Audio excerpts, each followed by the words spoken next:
Good evening, everyone, and welcome to the 22nd episode of Limerick Junior Soccer Focus with myself, Adrian Finnin, and joined once again this evening by the ever-reliable Aidan Ryan, as we have another packed show for you this evening with reviews and previews of results and fixtures all over the shop, Aidan. But we'll start on a really bright note for Limerick District League. Ballynanty Rovers get into the semi-final of the FAI Junior Cup following a penalty shootout victory against Killarney Celtic on Saturday night. It was a 0-0 draw, an expected tight affair in Killarney for that game. But, you know, a lot of tenacity shown from Ballynanty, a lot of character. They got all the way through, and Stephen McNamara coming up with a big save in the penalty shootout, and they go through to the semi-final. Yeah, and a massive win. Obviously, we're all in Limerick delighted with the win. It means we have a team representing us in the last four.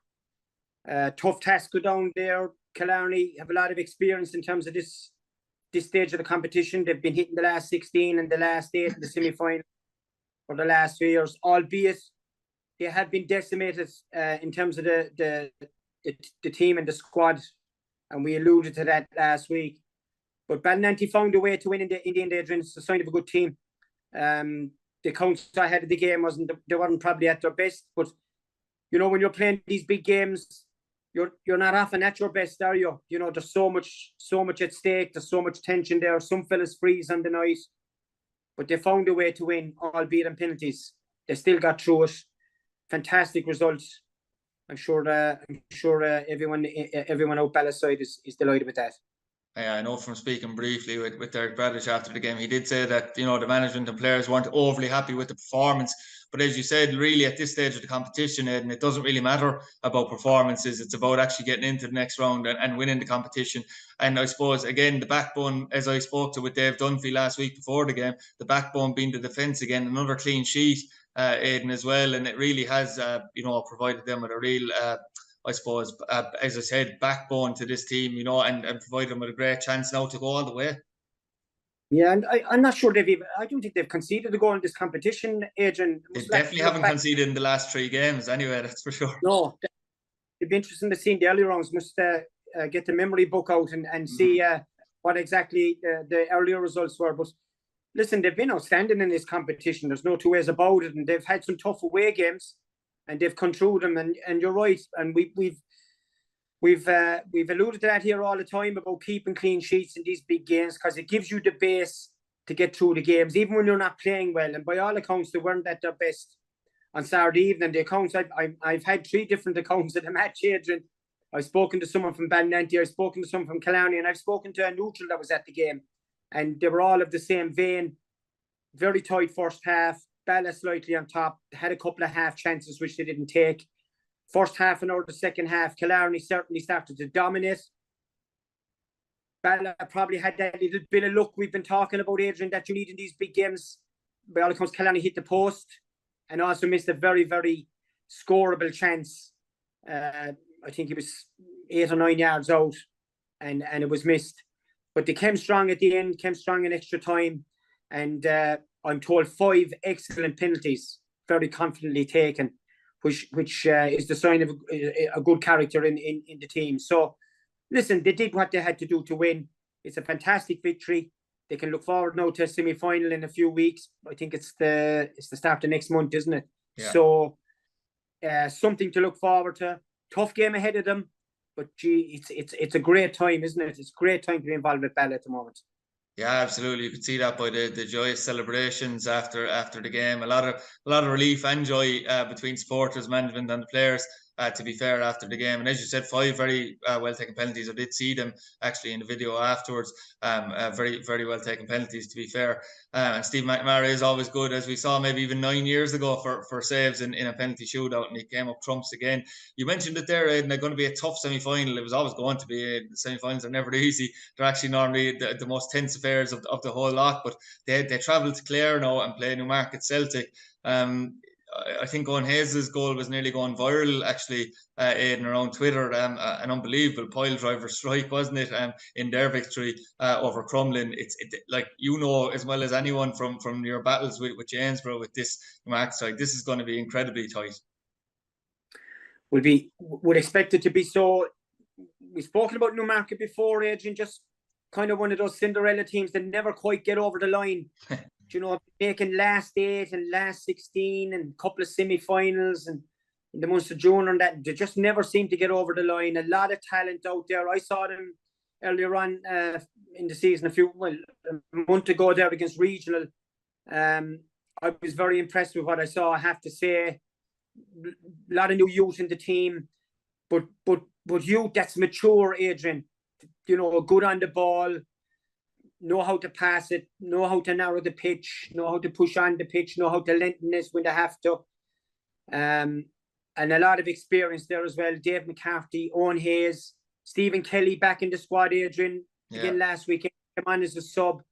Man that has a load of caps for his country and has played in the Regions Cup. So, listen, it's going to be a brilliant occasion out there. I presume it'll be on in the county grounds because you'll have a neutral venue as such, even though it's in Clare. And they'll be formidable opposition, and they'll be looking to get over the line in this one because, as I said, they've been so close down the last few years. They just haven't managed to make it. But Paddy Purcell seems to have this team moving well at the moment, going well in domestic football, going well in the Munster Junior, and now in the semi-final of the FAI, and a very good victory against Crumlin, I'm told, Adrian. We're far more comfortable than the 2-0 victory would suggest. By all accounts, they were well on top of the first half and didn't take their chances. So obviously that left it open a little bit for Crumlin in the second half. But look, Owen Hayes got the insurance goal right at the death. It was some goal, to be fair, I saw it. And they're going to be formidable opposition for Balla, as you would expect. Yeah, absolutely. And you mentioned there, obviously, maybe youthful exuberance. And I was talking to Dave Dunphy, and we do talk a lot, Aidan, about, experience in squads and how vital that is. But I suppose sometimes there's a danger that you can overemphasize experience, Aidan, can you? Because, the likes of the youth in your squad, they can be the ones that come up with the match winner. They have the lack of fear. And I suppose Balla and Newmarket both in equal spades will be hoping that those young players can rise to this occasion. For sure, you're right, because as can happen, sometimes some of your more experienced players, Adrian, can overthink games, and especially big games like this. And they're often thinking like managers themselves about what maybe should be done or what not should be done or how they should play. And they overthink the game and they freeze on the day themselves. Whereas youngsters are going out there, and a lot of them now will be going out there for the first time in something like this. And their idea of it well, I'm going to go and have a go. I'm going to enjoy myself, but I'm going to have a go. I know what's at stake, but I'm going to have a go at this. And they have no fear of making mistakes. And sometimes that can work in your favour. Sometimes it can't. It can backfire because they can try things maybe in the wrong areas of the pitch and you can be punished for it.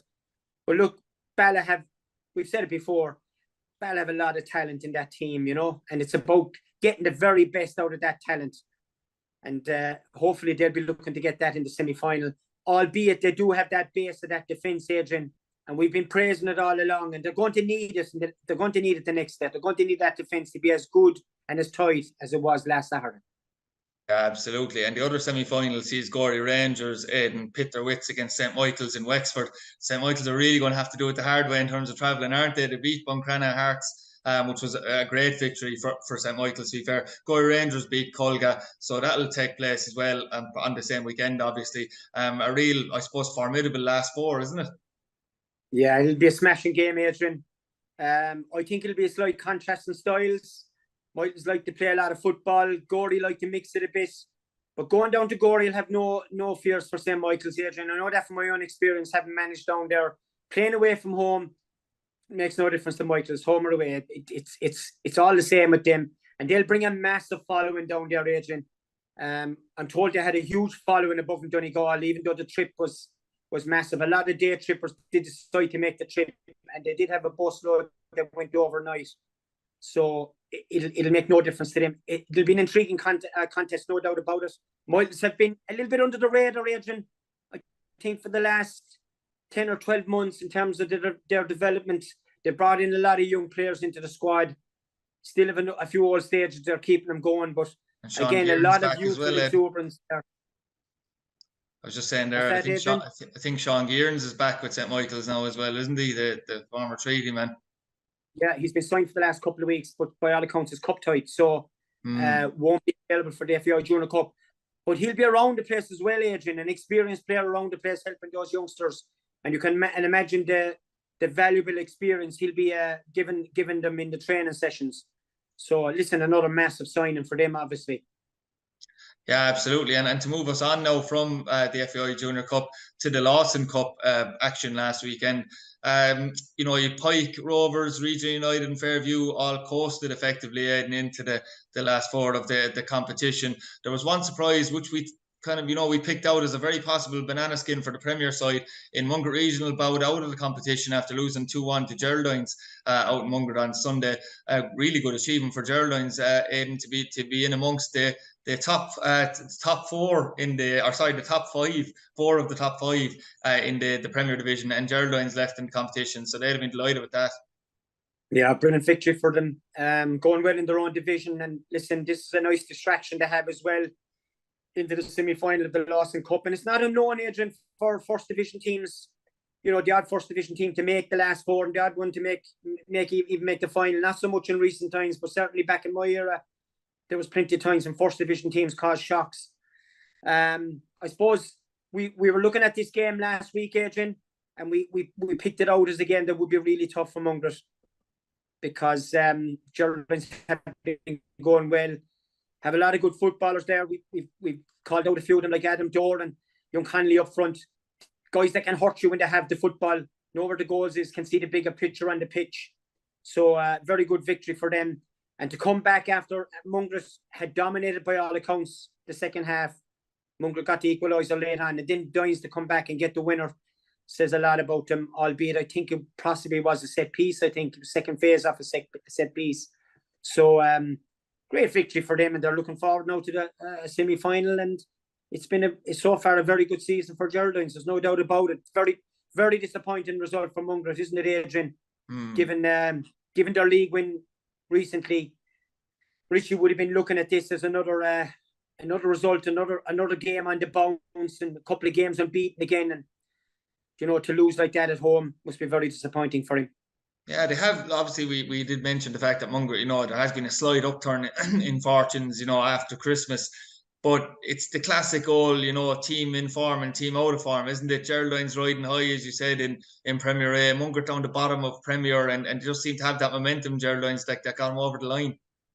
Yeah, and they have a bit of quality about them as well, Adrian. To be fair, I saw them, as I said, last week against Arthur Villa, and there was certainly 3 or 4 players that really impressed me.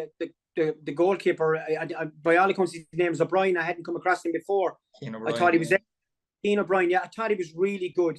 Dominated his area. Was very commanding. Good hands. Good distribution. Obviously, Adam Doors is one to pick out. You've Conor Madden in the middle of the field. Ken Connolly up top.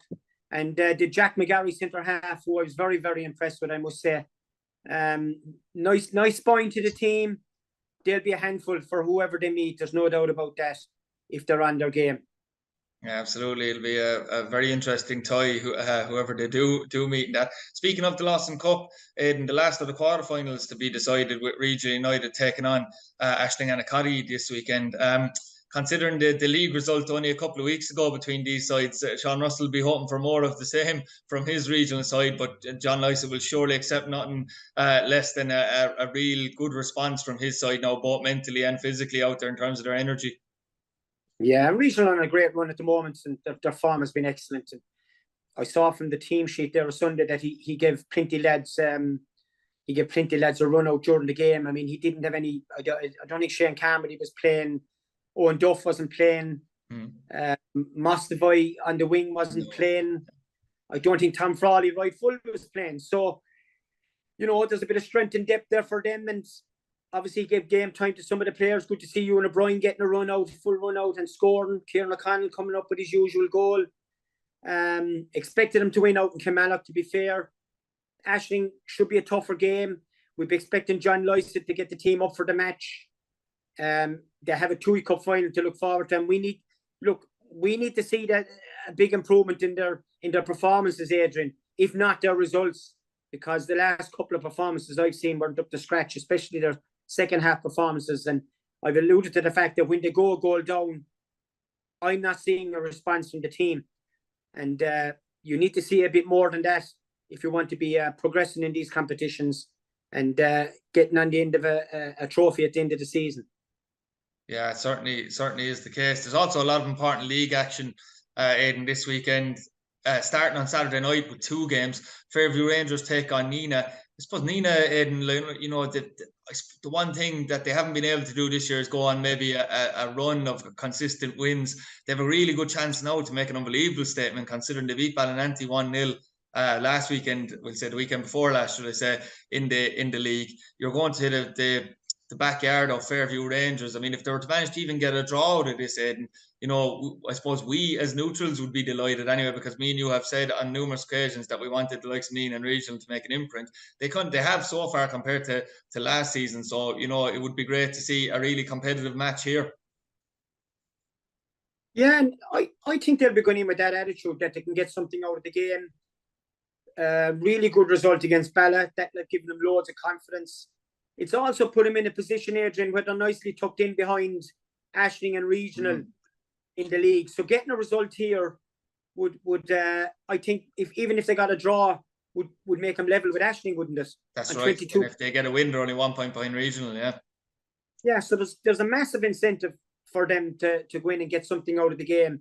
And listen, they're going to be playing a team that have designs and aspirations to win a league. It's a long time since, and we've said it before, since Fairview have won the Premier League. So Fairview will be up for this game.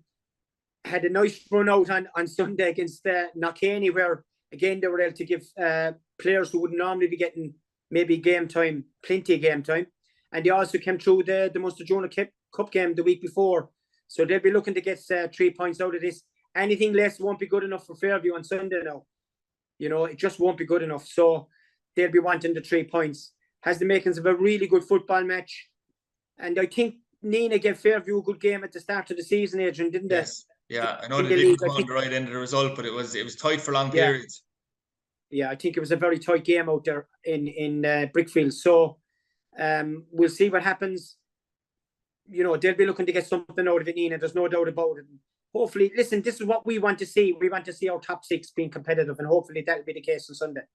Yeah, you mentioned it there, Aidan, that, you know, nothing less than a win would be good enough to Fairview. I suppose that brings me on, you know, inadvertently to Ballynanty hosting Pike Rovers in the league on Sunday. You know, Ballynanty obviously had a big setback in the league against Nina, like we just said.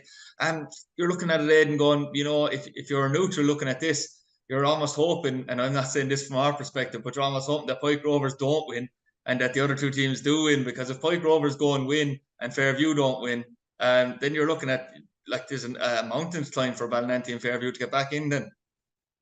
Yeah, well, you know, the bottom line here is if Ballynanty don't win a Sunday, Pike are on to 38 points, Adrian. And they're going to be out of sight in terms of Ballynanty's aspirations in terms of winning the league. I think Balla will have a go on Sunday. I think they'll go and try and win the game.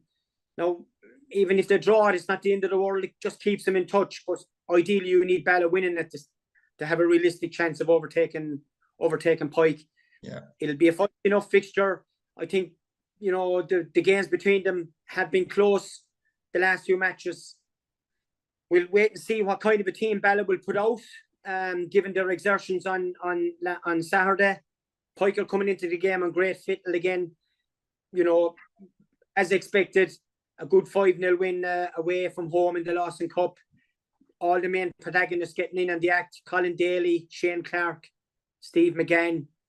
They'll be looking to get the 3 points because they know what it'll mean. As I said, it'll go on to 38 points. You know, it makes it very difficult for Balla to bring that back if they lose this game Sunday. Could be a very tight match. Looking forward to it, actually, hoping to take it in, Adrian.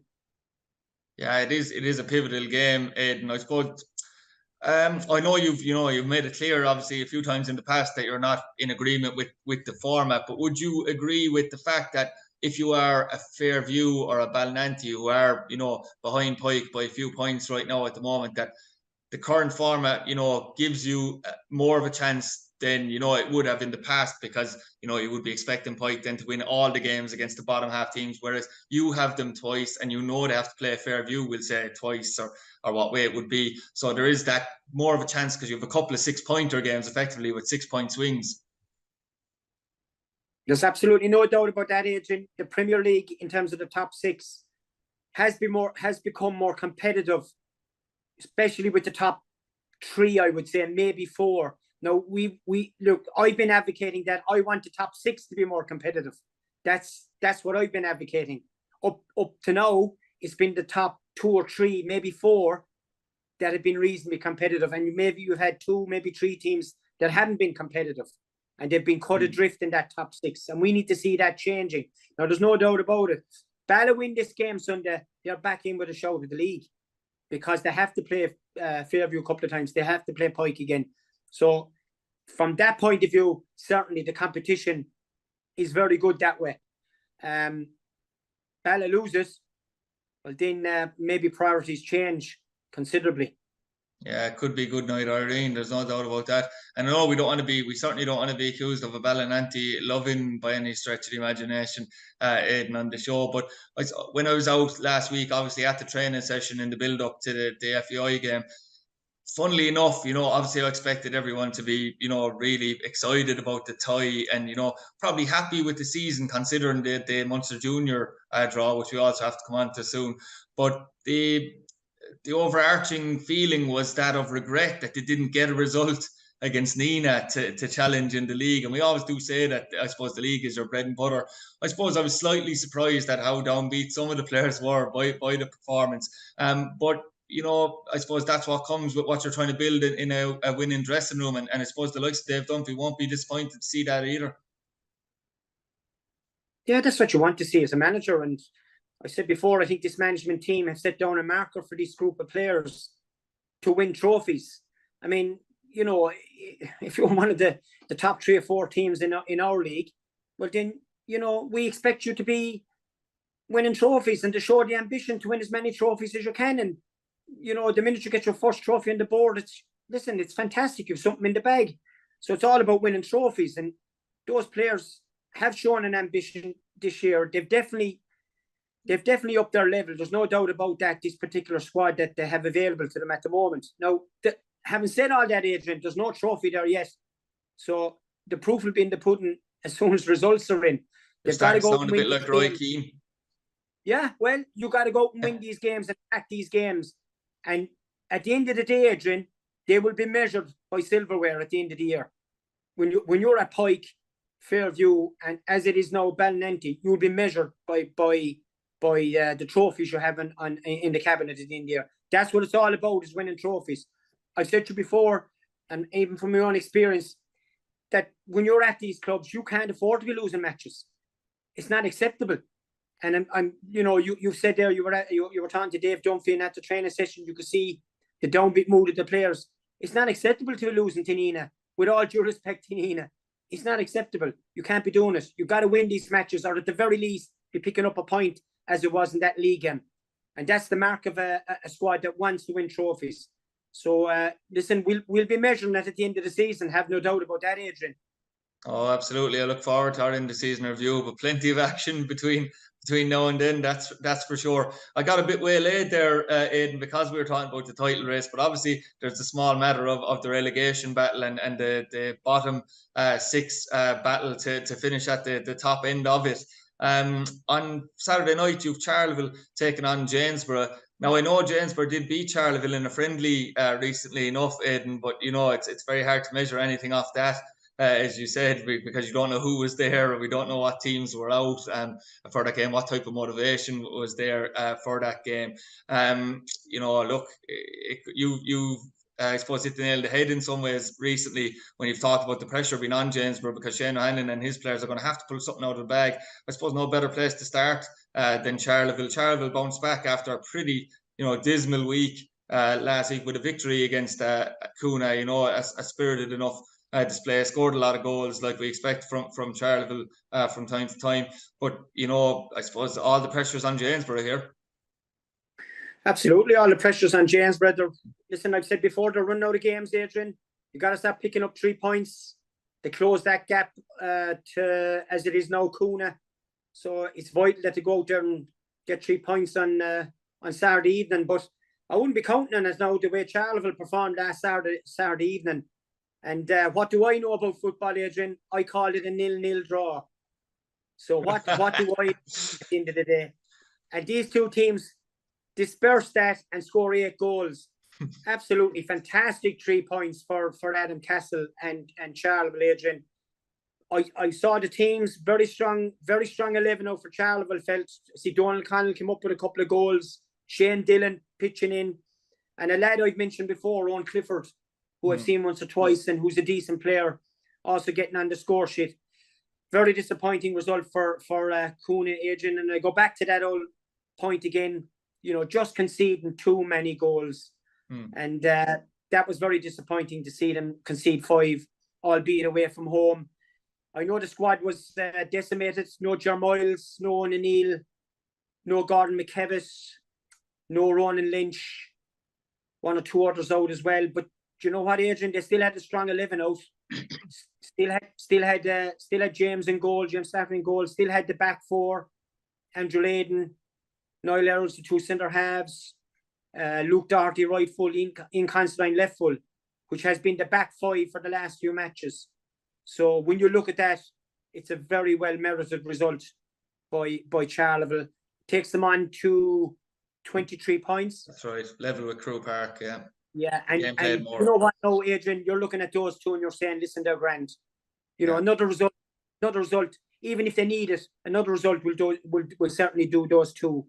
And great credit to Adam Castle, I have to say, to dig that result out, given what had gone on the week before, where they hadn't scored a goal, conceded a load of goals, and the squad morale must have been down. So to get them up for that game and produce a performance like that and score 5 goals, absolutely fantastic. Yeah, absolutely. I suppose it shows the character of a team who could be nailed on to finish top of the second section. Some might say, not me, but it remains to be seen, I suppose. Another huge game Sunday as well for Mungret, Aidan. I mean, we mentioned morale. Morale will be very low in the Mungret camp this week following that loss to Geraldines. They take on Crewe Park at home. As you mentioned, I mean, it's much of the same in terms of the rhetoric for Jamesborough as it is for Mungret, really, isn't it?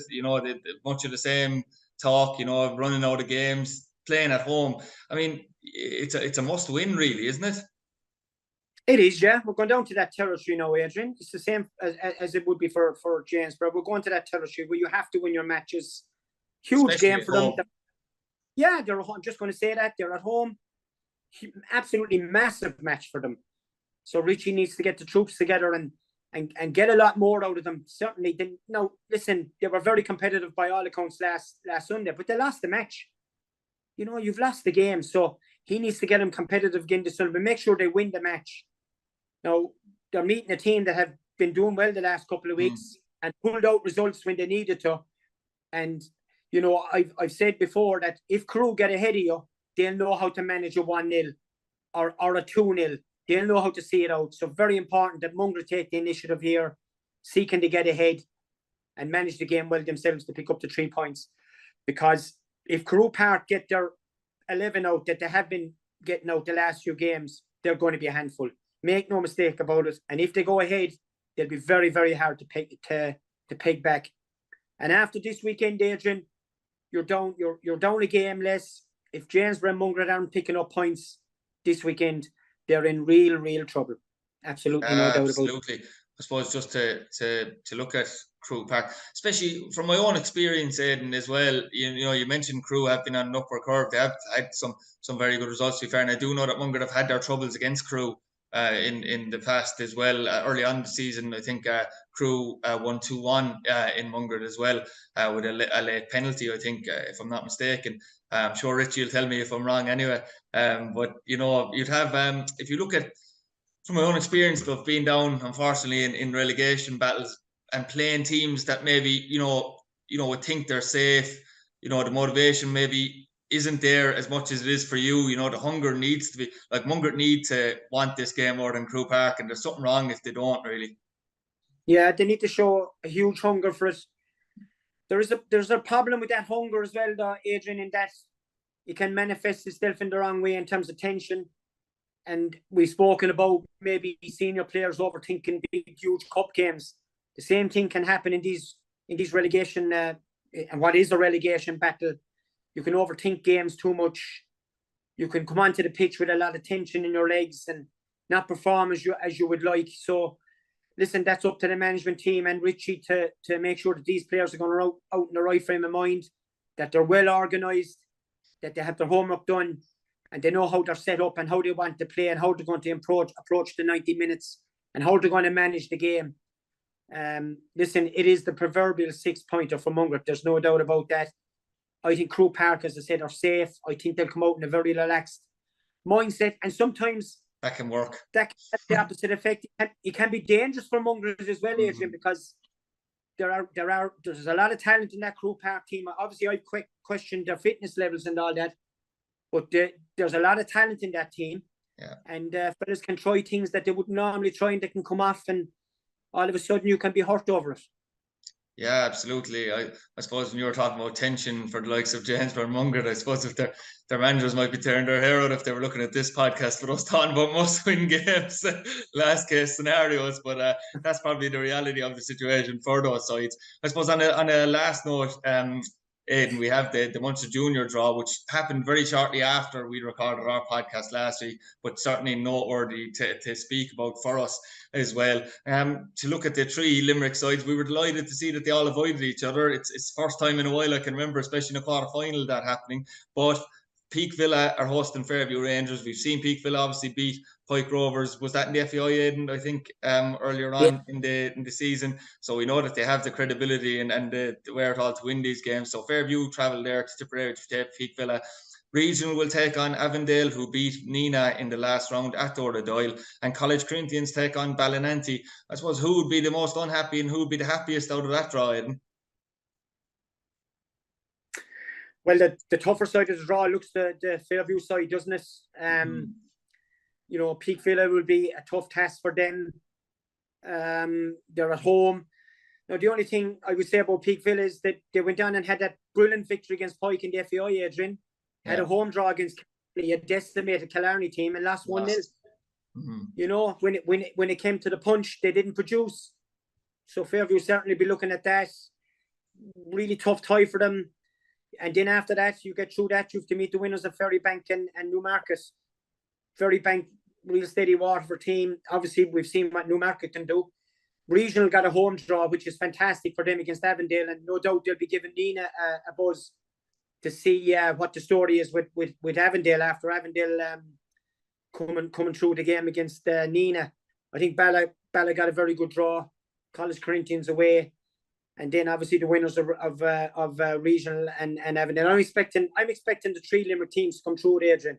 And that's being honest. I think they can get through it. We got our wish. We were hoping that the 3 teams would all be spread out, and we got what we wanted.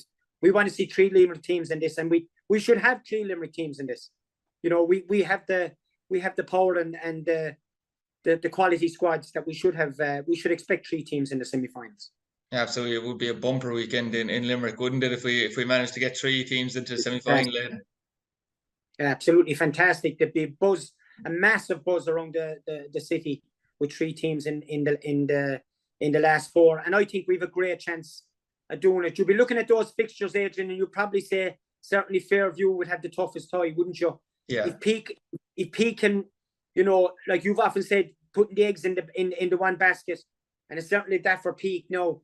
So if they raise their game, they'll be a handful for Fairview. There's no doubt about it. But I'd expect Regional and Ballard to come through comfortably in their matches, albeit they'll be tough games, but you'd expect them to come through. Yeah, absolutely. And thanks once again to Aidan as we divulged through a very busy show this evening. Obviously, as I said, it's going to be busy all through until the very end of the season now, with the likes of Limerick sides involved in provincial and FAI action as well, and plenty of league action. So we hope you can join us next week again, where we'll be reviewing and previewing all results and fixtures once again on Limerick Junior Soccer Focus. So thank you for joining us.